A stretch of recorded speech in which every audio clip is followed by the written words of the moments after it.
July 7th, right after lunch, we drove to Lejre to visit the Ledreborg estate. Picture of the owners of the estate and their dogs. This aerial view will give you a good idea of the layout of this beautiful place.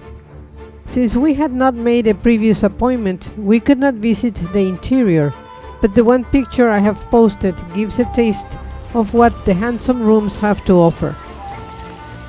In 1660, Henrik Müller, Minister of Finance, chose this beautiful natural setting to build Ledreborg, a four-winged manor house overlooking a small river valley.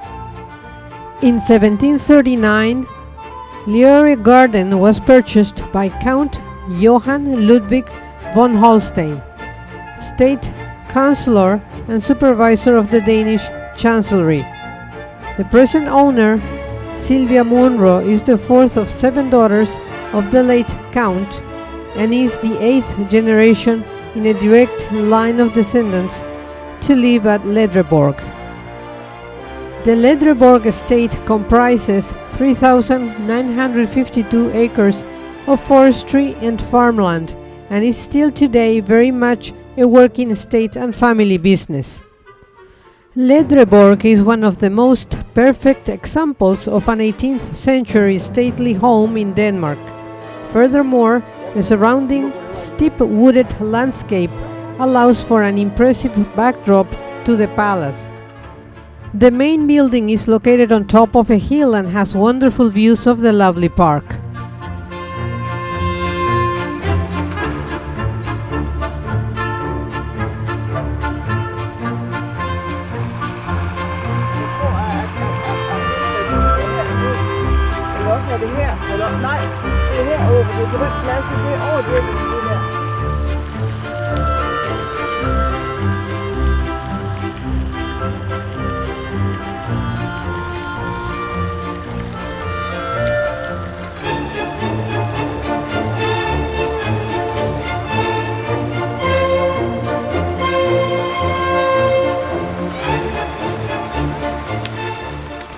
Ove bent Grete and Bente on one of the 2 bridges over the creek that runs through the park.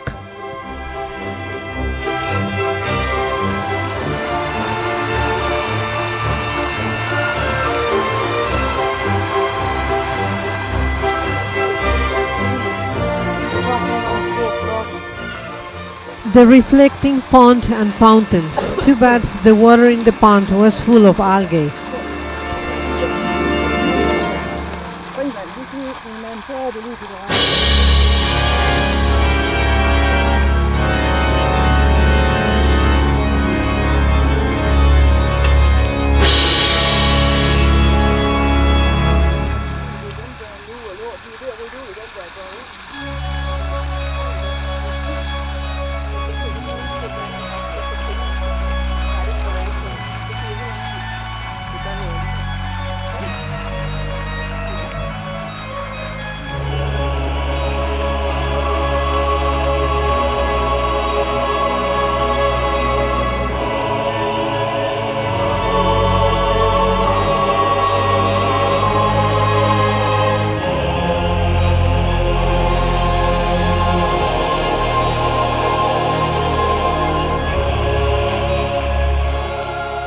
Several ancient monuments adorn the surrounding countryside.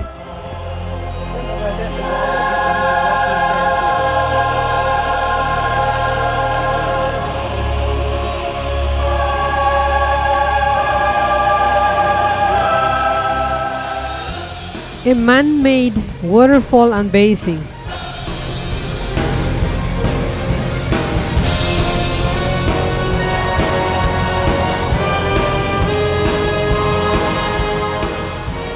A view of the park from the highest point where the statue of Adam and Eve stand.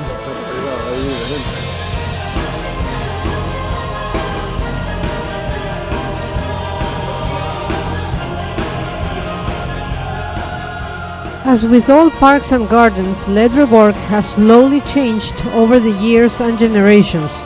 It was restored in 1905 and at the time a life-size Italian statue of Adam and Eve was placed at the most southerly and highest point in the park. During 2005-2006, the park went through a thorough renewal, where it was brought back to the Baroque style with symmetry and sharp edges.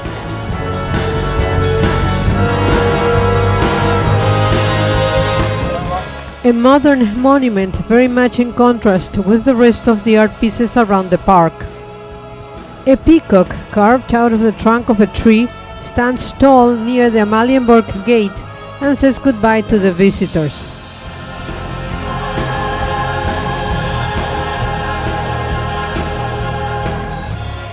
When I was browsing the internet looking for information about the Ledreborg estate, I found this 19th century drawing.